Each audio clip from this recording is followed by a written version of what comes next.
Hey guys, it's the weekend. Was hoping to get some stuff done today, but waiting on parts. Didn't show up.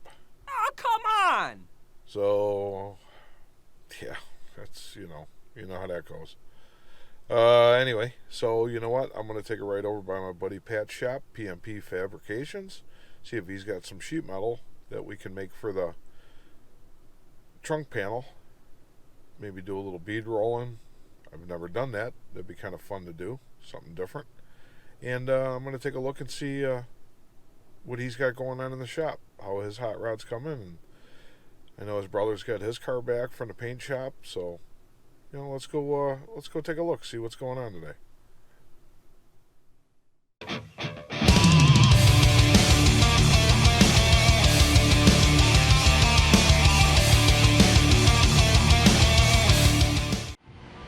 I was trying to get some cool welding. There's nothing cool about welding.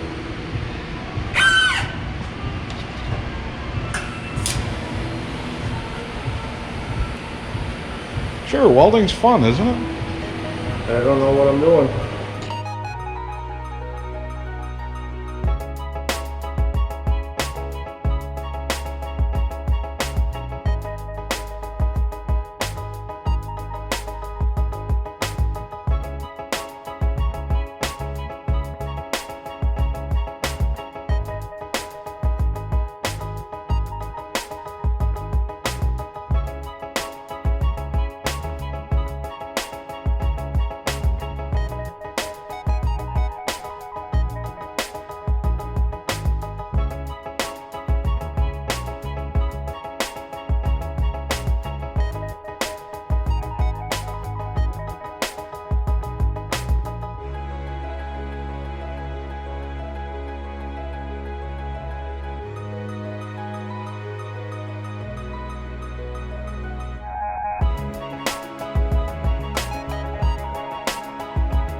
I didn't want bullhorns.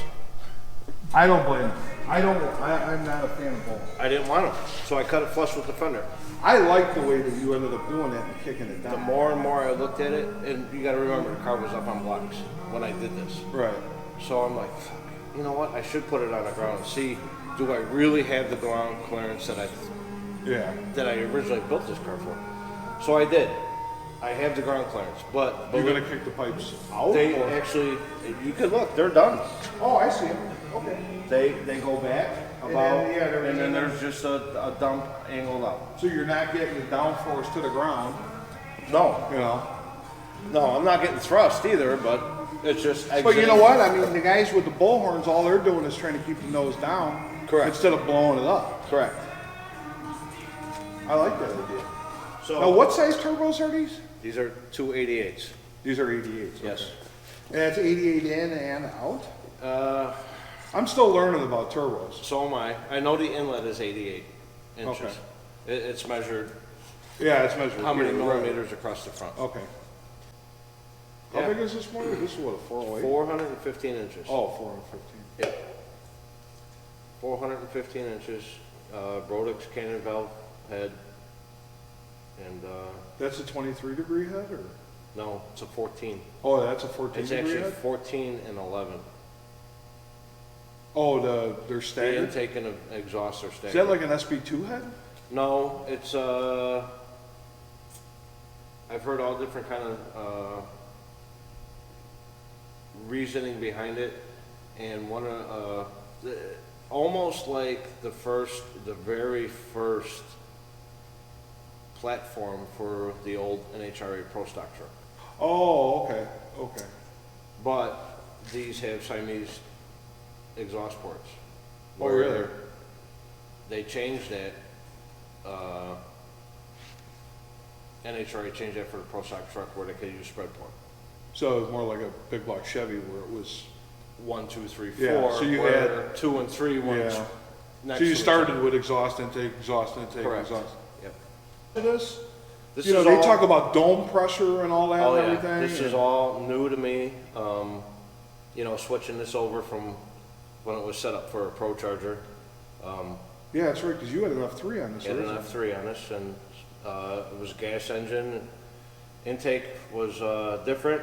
It was the top half was mounted through the firewall into an intercooler Oh, and yeah, back you out. still got the inlet over there. Yep, that's the gonna be outlet. changed. So, decided to go turbo, did all this, switched from gas to alcohol now, so I'm in the process of building a new top for it. Now, this intake was already set up for the dual injectors, or no? You still got to put the bungs in it for. The bungs are in it, actually, JT, helped me out. He had the jig to put the bungs in, Oh, okay. so he cut down the fuel rails, drilled and tapped them for me, and then he showed me how to line them up on the runners with his jig, and then, we got them all set up. I tacked them in. I didn't feel real confident in doing it, and then JT finished. Because that's a everything. sheet metal intake, right? That's a sheet metal intake, yeah. That's an older version that I converted. That intake was originally built years ago by Visner. That was actually a carburetor intake, It right? used to be a carbureted intake. It had a top on it for 2 dominators, and at one time I had it plumbed for 2 foggers. Oh, okay. This is back when this was a nitrous engine, and the Nova.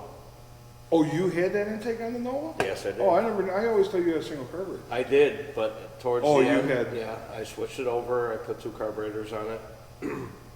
I'll tell you what, the piping all turned out really nice. It was tricky. I wasted a lot of piping to get what I wanted done. So, Glad you went with this deal. yeah, it made the merge a lot easier. I see a lot of guys making these merges. They're showing you how to make them. And And it's you know what? They still don't look like that. It's a pain in the ass. It really Because is. you're splitting pipe and then you're trying to put it And together. especially and- with aluminum, Oh, you know, it's not forgiving. There's no forgiving in aluminum.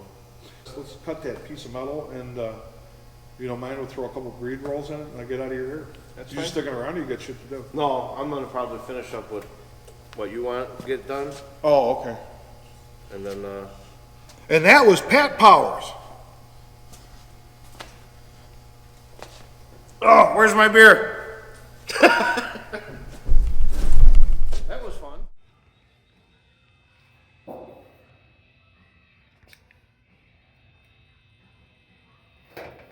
Yeah, I'm thinking you're using a hand bead roller. I was. This is new. Oh, okay. I'm spoiled now. Well, you got to use your time wisely.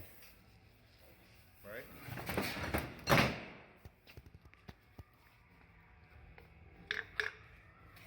Keeps getting further and further away from me.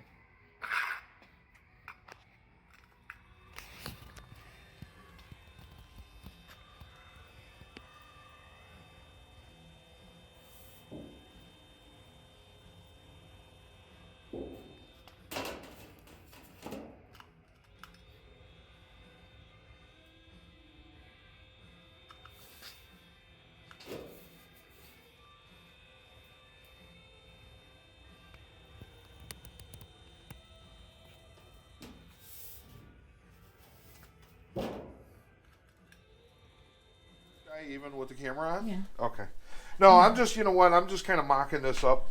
I got a couple, you know, you helped me put these screws in earlier, and I'm just going to finish up this last screw, and then, you know what, we're going to probably just call it a day, because I don't have the fuel cell, and I don't want to paint all this until I mount all that. But I want to get, somehow we were, well, hope nobody judges me on my uniformity of the screws. You know what, that corner actually ain't bad. I think I'll put one over here. I probably need to go buy some more of these screws.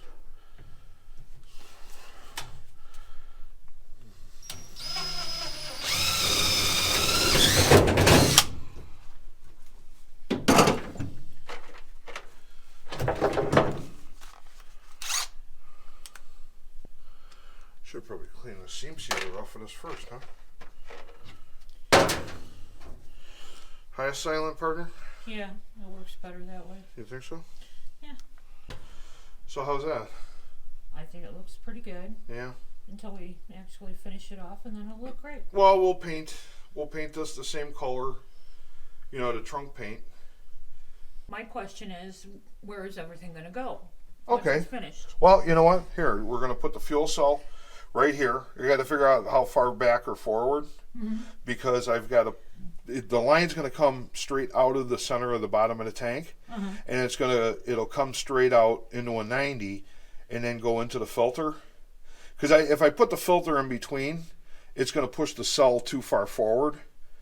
So, but I need the cell actually to do this, and I was hoping to have it this weekend. But anyway, the line will come out and go into the fuel filter, and then from the fuel filter into the pump, okay, and then probably, you know, that'll all be back here, okay, and then the line is either going to go, I'm not sure if I'm going to go up this side or that side, that I haven't decided yet, but that's where the cell is going to sit right here. And this used to be the top of the gas tank.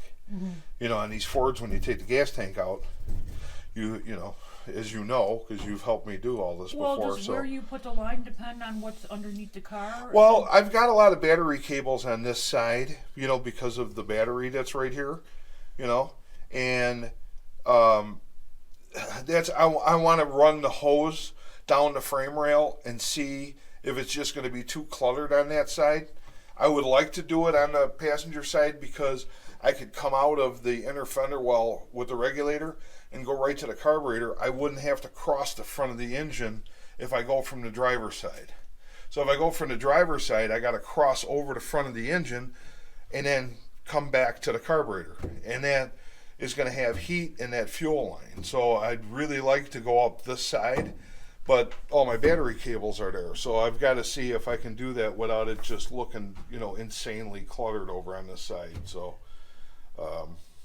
you know, I don't know. I won't know until I do all this. Yeah, we'll have to wait for the parts to get We gotta wait till the parts get here. I've got the pump, but I got to get a filter yet. I got to decide on which filter.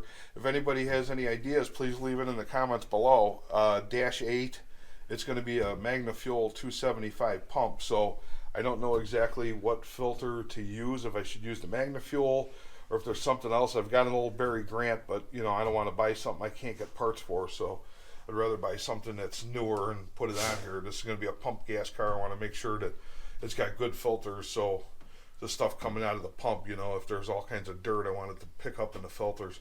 Because there'll be a filter back here, and then there's going to be a filter towards the front before it gets to the engine compartment. So that should wash all the crud out of the fuel line. So yeah, that's where it's all at then. Any other questions today, honey? No. Okay. Except for the fact of when is it going to be done so we can go cruising? Yeah. Okay. All right. All right, people, that's it. That's it for this week. Like, share, and subscribe. And leave any comments below. And let's help make this channel grow if you care about it. If not, then don't. Have a good one. Bye.